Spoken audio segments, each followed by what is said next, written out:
Hər vaxtınız xeyir, hörmətli izləyicilər. Tarix Hasan İzahda kanalında sizi yenidən xoş gördük. İmtahana bilirsiniz ki, bir neçə gün qalıb, təxminən 2 həftə vaxt qalıb və bu 2 həftədə biz sizə dəstək olmağa davam edirik. Dövlət İmtahan Mərkəzinin buraxdığı 20 sınaq testlərinin ikinci qrup üzrə 8-ci sınağının izahını sizə təqdim edirik və bəndəniz Bəşirli Samir bu günləri o sınağın izahını sizə təqdim edəcək. Əvvəla onu qeyd edeyim ki, açıqlama qismində yerləşdirdiyim Telegram linkindən daxil olaraq bu sınaqları işləyə bilərsiniz. Əvvəlcə işləyin, daha sonra isə bura daxil olun və bu sınaqda səhv elədiyiniz yerlərə baxın. Və həmişəki kimi kanala dəstək olmaq üçün like düyməsini sıxmağı da unutmayın. Beləliklə, birinci sual. Ərəb xilafəti və Avropa Hun dövlətinin oxşar cəhəti həmişə belə testlər düşür və burada da həmişə Bizansla bağlı bir şey axtarmaq lazımdır. Burada Bizansla bağlı bir şey yoxdur, lakin baxaq görək nə var. Sasanilərin məğlubiyyətə uğradılması bu səhvdir. Yox, var, C bəndi. Baxın, Konstantinopola yürüş edilməsi. Bəli, Ərəb xilafəti də yürüş edib Konstantinopola, mühasirəyə də alıb. Avropa Hun dövləti də həmçinin. Ona görə cavab C-dir. 2. Birinci Göyçük dövləti burada deməli baxaq. Avarlara qarşı mübarizə aparmışdı. Bəli, mübarizə aparmışdı. Dərhal, ənənəvi olaraq biz bunları buradan çıxırıq. Ondan sonra baxıram ki, 2-yə baxmağa ehtiyac yoxdur, 3-ə baxıram. Hakimiyyət uğrunda mübarizə nəticəsində 2 hissəyə parçalanmışdı. Bəli, 6-cı əsrin 80-ci illərinin sonunda birinci Göyçük dövləti 2 hissəyə parçalanmışdı. Ona görə cavabım burada nədir? A-dır. O birlərə baxıb vaxtımı itirmirəm. Aydındır. 4 niyə səhvdir? Çünki Məzdəkilər üsyanının yatırılmasında Sasanilərə kömək edən Ağ Hunları götürmək olar hardasa. Çünki Ağ Hunlar Qubada kömək edirlər, təzədən hakimiyyətə qayıtsın. Üçüncü, Qaraxanlı dövlətinə aiddir. Xorasan və Xarəzmin işğal edilməsi bu deməli onlara aid deyil. Xorasan və Xarəzmin işğal edilməsi bu Qaraxanlı dövlətinə yox, adı nədir? Qəznəvilərə aiddir. Qurlu tayfaların hücumuna məruz qalması bu da Qəznəvilərə aiddir. Dəndənəkan döyüşündə məğlub olması bu da Qəznəvilərə aiddir. Lahorun paytaxt olması da həmçinin, amma 11-ci əsrin 40-cı illərində 1042-ci ildə iki hissəyə parçalanması bu Qaraxanlılara aiddir. Cavab burada 7. 3-ə baxıram. Səbəb-nəticə əlaqələrinin doğru verildiyi bəndi müəyyən edin. Daha doğrusu 4-ə baxıram. Səbəb-nəticə əlaqələrinin doğru verildiyi bəndi müəyyən edin yazır. Baxaq, 7-ci əsrdə ərəblərin Bizans üzərinə yürüşü baş verdi. Biraz yaxınlaşdırım. Yəqin ki, biraz uzaqdır bu testlər. Aha, belə yaxşıdır məncə. Deməli, nə deyir burada? Ərəblərin Bizans üzərinə yürüşü baş verdi 7-ci əsrdə Bizans Balkanlardakı mülklərini yox, Suriya, Fələstin və Misiri itirir. Bir səhvdir. Deməli, yenə də birləri çıxıram. Bizə imtahanda mümkün qədər tez işləmək lazımdır. Ona görə çıxdaş üsulu bu baxımdan yaxşıdır. 2-də nə deyir burada? Bizans imperatoru Justinian işğalçı müharibələr apardı. Nəticəsi Vandal və Oskot krallıqları bunların əraziləri ələ keçirildi. Bəli, düzdür. Çünki Justinian qarşısına məqsəd qoymuşdu ki, Bizans Roma imperiyasının ərazilərini bərpa edəcək. 2-3.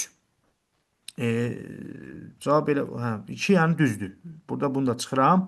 Baxaq 3-ə. Abbasilər xilafəti dağıldı. Nəticəsi Bizans imperiyası Kipr və Kriti yenidən ələ keçirdi. Xeyr.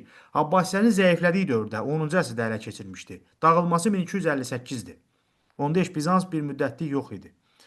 Ona görə 3 də buradan çıxdığına görə cavabım nə qalır burada? Y bəndi qalır. Bircə dəqiqə. Baxaq Y. 6-cı əsrdə Slavyanlar Bizans ərazisində imperiyasına məskunlaşmışdı. Bizans imperiyasında qulları qaydararaq daha da bu səhv daxil. Bircə dəqiqə. Abbasilər xilafəti daha. Bu testdə nəsə səhv var. Baxaq bir də bu testdə. Bu da səhv daxil. Bizans imperiyasında qulları qaydararaq daha da möhkələnmir. Əksinə, zəifləyir. Baxaq bir də Bizans imperatoru Justinian işğalçı müharibələr apardı. Vandal, Oskot krallıqları ələ keçirildi. Bu 100% düzdür. 100% düzdür. Sonra Abbasilər xilafəti dağıldı. Abbasilər xilafəti 1258-də dağılıb. Bunun nəticəsində Bizans, Kipr və Kriti yenidən ələ keçirdi. Bu səhvdir yəni. Bu belə bir şey olmayıb. Bu 100% səhvdir. Bizans, Kiprlə Kriti ələ keçirməsi 10-cu əsrdə idi. Abbasilərin zəiflədiyi dövrdə. Yəni zəifləməsi yazılmalı idi bura. Bu səhvdir. 6-cı əsrdə Slavyanlar Bizans imperiyasında məskunlaşdı. Bizans imperiyasının quldarlıq qaydaları daha da möhkəmlənmir, əksinə daha da zəifləyir. Yəni feodal münasibətlərin yaranması sürətlənir. Yəni bu test səhvdir. Bu testdə bir dənə düzgün cavab var, o da ki 2-dir. Başqa düzgün cavab burada yoxdur. Baxmaq lazımdır. Burada nə düzgün cavab nə götürüblər, amma yəni nə götürsələr də səhvdir yəni burada. Yəni burada hansı biri düzgündür ki? Ərəblərin Bizans üzərinə yürüşü nəticəsində Balkanlardakı mülklərini itirmir. Yəni bu səhvdir. Balkanlardakı mülklərini itirmir axı. Ön Asiyadakı mülklərini, bir də Afrikadakı mülklərini itirir. 100% səhvdir. Yəni burada bir dənə düzgün cavab var, o da 2-dir. Yəni deyirəm də DİM-də Dövlət İmtahan Mərkəzində oturan o mütəxəssis, dırnaqarası mütəxəssislər, yəni onlar şedevrlər eləməyə davam edirlər. Hələ mən inşallah ki, növbəti həftə həm xanlıqlar mövzusunda, həm də digər mövzulardakı səhvləri paylaşacağam. Yəni bu adi bir şeydir. Bu adi bir şeydir. İmtahana da belə səhv düşə bilər yəni. O demək deyil ki, onlar düz bilirlər. Yəni onlar öz bildiklərini bura yazırlar. Yəni buradan yəqin ki, məni də indi izləyəcəklər onlar. Mənim bilirəm ki, kanalımı izləyirlər. Yəni belə deyək də savadınız bura qədərdir, cənablar. Belə testlər salmaq özdə belə məhsul dövrdə, hansı ki imtahana az qalıb, uşaqlar da işləyir bu testləri, uşaqların beynini çaşdırmaq bu yaxşı bir şey deyil. Nəysə, keçdik o birisinə, yəni bu sualda səhvdir. Kipr adasını fəth edən Osmanlı sultanı. Kipr adasını fəth edən Osmanlı sultanı 2-ci Səlim idi. Cavab Y-dir burada. Sonra gəldik 6-ya. Ha, burada bir daha da mən baxım bu testdə. Burada başqa bir şey yoxdur, ola bilməz. Necə, videodan sonra bunun cavabına baxaram. Amma burada yəni başqa bir şey mümkündür. Yoxdur, xeyr. Burada mümkün deyil. Aha. Keçdik bu birisinə. 6-ya daha əvvəl baş vermişdi. Bağdadın Səlcuqlar tərəfindən tutulması. Bağdad Səlcuqlar tərəfindən tutulub nə vaxt? 1055-ci ildə. Bax, mütləq belə testlərdə qabağından yazmaq lazımdır. 1055. Malazgirt döyüşü 1071. Sonra Səlcuqlu dövlətinin paytaxtının Reydən İsfahana köçürülməsi 1073.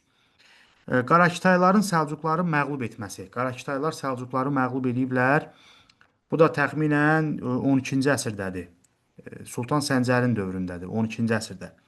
Yazaq bura, məsələn, 1100, orada il yoxdur, mən özümdən yazıram. Orada Qaraxanlı dövləti köməyə çağırmışdı Sultan Səncəri. Onlar da gəlib, ikisi bir yerdə məğlubiyyətə uğramışlar. İndi bunun ili mənim dəqiq yadımda deyil, amma kitabda da yoxdur onun ili. Sadəcə təxmini bir il yazaq bura, 1130. Səlibçilərin Qüds şəhərini ələ keçirməsi. Səlibçilər Qüds şəhərini nə vaxt ələ keçirir? 1099-da. İndi daha əvvəl deyir baş vermişdi. Daha əvvəl baş verən baxırıq ki, hansıdır? A bəndi daha əvvəl baş verib. Yazırıq bura A.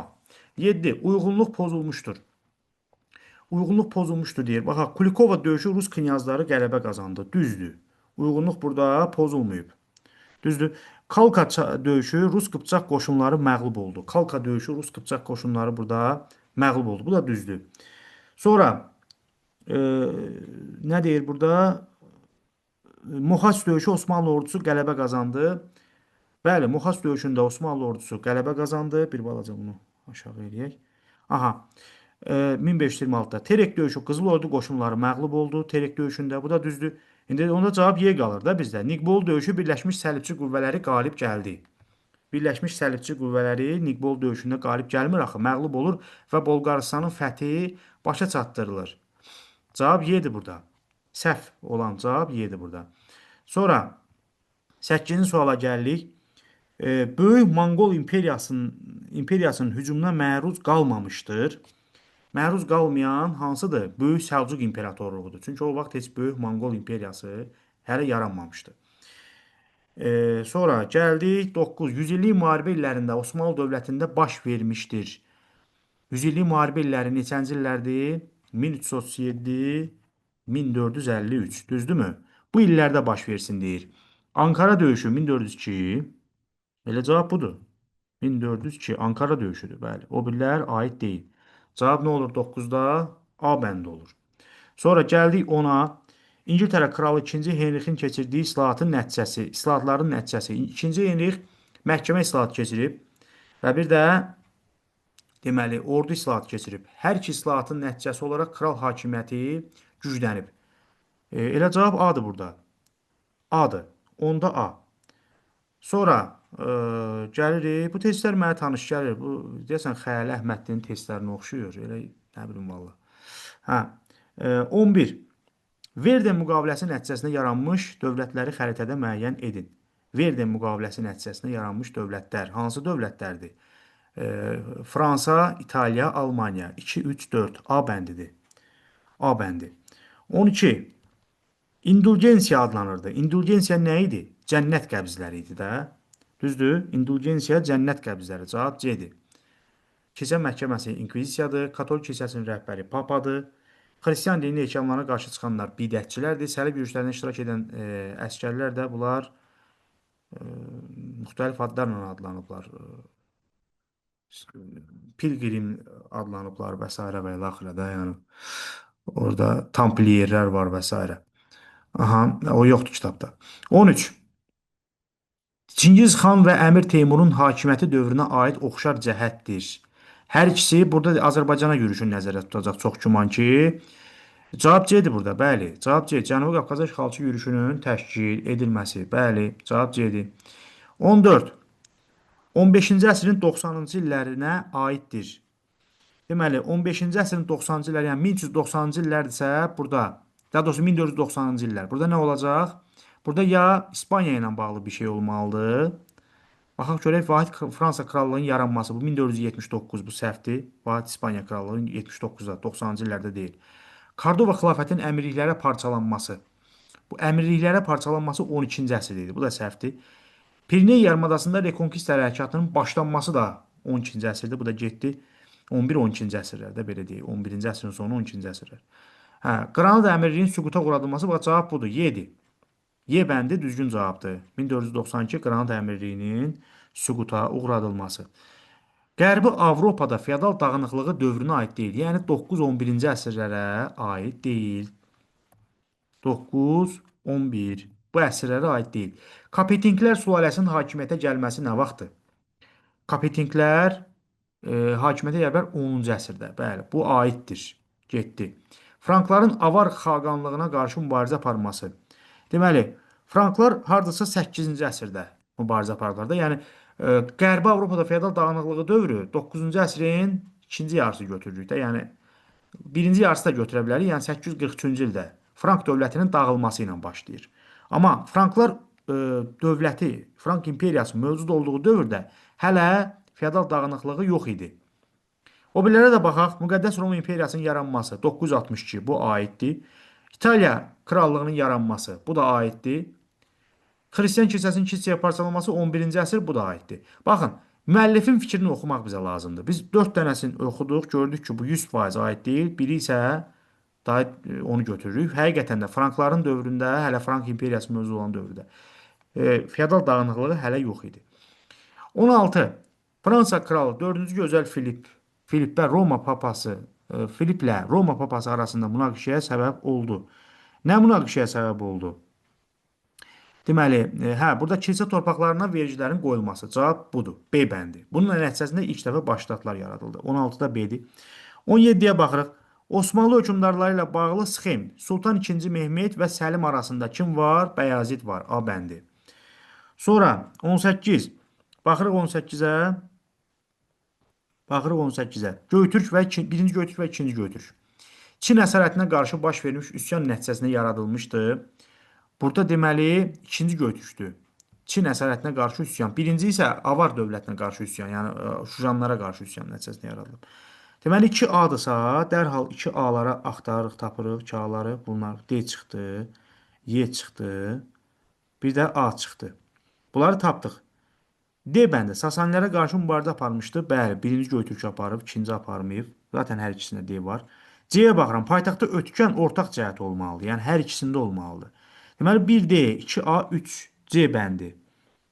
Bəli, buradadır. Y-yə baxaq, maniçilik bunlarda olmayıb. Elə cavabımız nə çıxır burada? B bəndi çıxır. 18B. Sonra keçdik 19-cuya. Keçdik 19-cuya. Aha, Dehli Sultanlığı 13-cü əsr, 14-cü əsr. Baxaq. Ərazisində müstəqil Hind dövlətləri yaranmağa başladı. Deməli, Bunun ərazisində müstəqil Hind dövlətlərinin yaranmağa başlaması 14-cü əsrin sonları, 15-ci əsrin əvvəlləri olacaq. Yəni A səhvdir. A olanları dərhal çıxıram. Bu iki variantım qaldı. B və D variantları. Burada C-yə baxıram. Nizami ordu yaradıldı. 13-cü əsrdə nizami ordu deməli bunlarda yaradılmışdı, bəli. Söhbət kimdən gedir? Əlaəddin Xələcin dövründən gedir də. Əlaəddin Xələcin dövründə nizami ordu yaradıldı. Həmçinin Qiyasəddin Balabanı da götürmək olar. Yəni elə cavab burada qalır B bəndi. İndi 2-yə də baxsaq, burada B bəndi Məmlüklər sülaləsinin hakimiyyətə gəlməsi bu 13-cü əsrdə idi. Ona görə avtomatik elə bunda çıxdıq. Əmir Teymurun hücumuna məruz qalması, bəli, bu 14-cü əsrdə idi, 1398. Bundan sonra deyir ki, Dehli sultanlığı zəifləyir. Deməli, cavab burada nə oldu? B bəndi oldu. B bəndi oldu. Sonra gəldik 20-yə. 20-də nədir? Qızıl Ordu dövlətində Baskak adlanırdı kim? Vergilərin toplanmasına rəhbərlik edən məmurlar. Cavab C-dir burada. Amma baxın, burada indi mən bir şey də deyim sizə. Düzdür, bu kitabda yalnız C yazılıb. Yalnız C yazılıb, baxın. Amma əslinə qalsa, yenə də bax bu test müəllifinin özünün biraz ola bilsin ki, necə deyərlər, məlumatsızlığıdır. Əslinə qalsa Baskak həm də vilayətləri də idarə edən canişindir. Sadəcə kitabda bəli, bizdə vergilərin toplanmasına rəhbərlik edən məmur Baskak adlanır deyənə biz onu götürürük. Amma əslində D də düzdür. Əvvəlki kitablarda səhv etmirəmsə verirdilər. Baskakın həm də canişin olması. Sonra 21. Katolik kilsəsinin Bizans patriarxı ilə olan düşmənçiliyi səbəb oldu. Nəyə? Deməli, bunun nəticəsində səlibçilər Bizans üzərinə 1202-1204-cü illərdə yürüş elədi. Cavab B-dir. 21B. Sonra gəldik 22-yə. Avropada siyasi sərhədlərini müəyyənləşdirən ilk milli dövlət Portuqaliyadır. 22-ci Portuqaliya A. Adı. Sonra yeni dövlət yaratmış türk hökmdarları. Yeni dövlət yaratmış türk hökmdarları. Birinci Toğrul. Birinci Toğrul. Daha sonra Balamir və Alptəkin. Birinci Toğrul Səlcuq dövləti, Balamir Avropa Hun dövləti, Alptəkin də ki Qızıl Ordu dövlətinin əsasını qoyub. 1, 4, 5. Qızıl Ordu nədir? Üzr istəyirəm. Qəznəvi dövləti. Qəznəvi dövləti bağışlayın. 24. İlk dünya səyahətinin nəticələrinə aiddir. İlk dünya səyahəti. Deməli, bu Fernand Magellanın səyahətidir. Bir ola bilməz. Vasco da Gama'ya aiddir. Yerin kürə formasında olduğu təcrübi cəhətdən sübut edildi. Bəli, düzdür. Şimali Amerikada ilk İngilis koloniyaları, bu da ona aidiyyatı yoxdur. Bütün okeanların bir-biri ilə əlaqə olduğu sübuta yetirildi. Bəli. 2, 4. Belə. 25. Deməli, 25-də nədir? Ərəb xilafətinin qələbəsi ilə başa çatmış döyüşləri müəyyən edin. Poitiers-də məğlub olublar. Bədir döyüşü vaxtı Ərəb xilafəti yox idi. Hilat döyüşü 731 ərəblər qalib gəlib. 1-ci əsrdə məğlub olublar. Talas döyüşü 751 ərəblər qalib gəlib. 3-lə 5-dir cavab burada. Sonra 26-ya baxırıq. Baburun Aqra şəhərini ələ keçirməsi xronoloji ardıcıllıqdır. Bu 1526 Panipat döyüşü. Sərbədarilər üsyanının yatırılması. Bu da təxminən 1370 götürək. Pekin şəhərinin böyük Monqol dövlətinin paytaxtına çevrilməsi. Bu da 1264-cü ildir. Kitabda bunun ili olmasa da hər halda biz bilirik. Deməli, burada cavab olacaq 3-2-1. Keçdik onda 27-ciyə. Biraz bunu yuxarı edeyim. Keçdik 27-ci suala. Deməli, burada nə deyir? Uyğunluğu müəyyən edin deyir. 15-ci əsrdə, yəni 15-ci əsr olmalıdır. Burada Fransa verib, İngiltərə verib. Yəni 15-ci əsrə aid sırf hadisələrə baxırıq. Anglikan kilsəsi 8-ci Henrix tərəfindən 16-cı əsrdə yaradılıb. 16-cı əsr. Yəni bu səhvdir. Bu ola bilməz heç birinə. Jaklar üsyanı 14-cü əsrdədir. Bu da səhvdir. Yəni bunu da götürmürük. Al Qızılgül, Ağ Qızılgül müharibələri. Bu 15-ci əsrdə başa çatıb. Bəli, İngiltərədə. Sonra Azincourt döyüşündə məğlub olması. Bu Fransaya aiddir. 1415. Düzdür. Və reformasiya başa çatdı. İngiltərədə 16-cı əsrdə reformasiya kral reformasiyası olub. Bu da 16-cı əsrə aid götürə bilərik. Deməli, cavab 1D, 2C-dir. 1D, 2C. Sonra keçdik 28-ciyə. Yəni situasiya testlərinə baxaq. Qəznəli sultanı Məsud Mərvə doğru yola çıxdı. 16 min əsgəri olan Səlcuqlu bəyləri sultanı izləyir, uyğun fürsət gözləyirdilər. Qəznəli ordusu Mərvin yaxınlığına gəlib çatdıqda susuzluqdan pərişan olmağa başladılar. Çünki Səlcuqlular su quyularını daşlarla və heyvan leşləri ilə doldurmuşdular. Qəznəli ordusu arasında yaranmış çaxnaşmadan istifadə edən Səlcuqlular Qəznəli ordusu üzərinə hücum etdilər. Mənbədə bəhs olunmuş döyüşün tarixini müəyyən edərək yazın. Söhbət burada təbii ki, Dəndənəkan döyüşündən gedir. Dəndənəkan 1040-cı il. Dəndənəkan 1040. Bax, təkcə Dəndənəkan yazsaz yarım bal verəcəklər. Amma Dəndənəkan 1040 yazsaz tam balımız var. Bəhs edilən döyüşdə Səlcuqların qələbə qazanmasının mənbədə verilməyən səbəbini deməli yazın. Nə olacaq? Yəni Səlcuqların qələbə qazanmasının səbəbi burada təbii ki, Qəznəlilər dövlətinin zəifləməsi ola bilər və yaxud da ki, Qəznəli dövlətindəki daxili mübarizələr ola bilər. Bax, belə şeylər. Bunları götürmək olar. Qəznəli dövlətinin zəifləməsi. Bu ola bilər də. Qəznəli ordusunun zəifləməsi, dövlətinin zəifləməsi. Bax, belə bunlar götürülə bilər. Sonra mənbədə bəhs edilmiş döyüşdə Səlcuqların qələbə qazanmasının iki nəticəsini yazın. Deməli, bunun nəticəsində Xorasan bütünlüklə Səlcuqların hakimiyyəti altına keçir. Xorasan tamamilə. Qəznəlilər əllərində yalnız Şimali Hindistan və Əfqanistanın bir hissəsi qalır. Bu ola bilər. Düzdür? Və Səlcuqların deməli İraqa gedən yolları açılır. İrana gedən yolları açılır. Yəni bu ola bilər. Bax, məsələn, yazsaz Səlcuq dövləti yarandı. Bu səhvdir. Və yaxud da ki, bundan sonra həyata keçirilən e, qurultayda Toğrul Sultan elan edildi.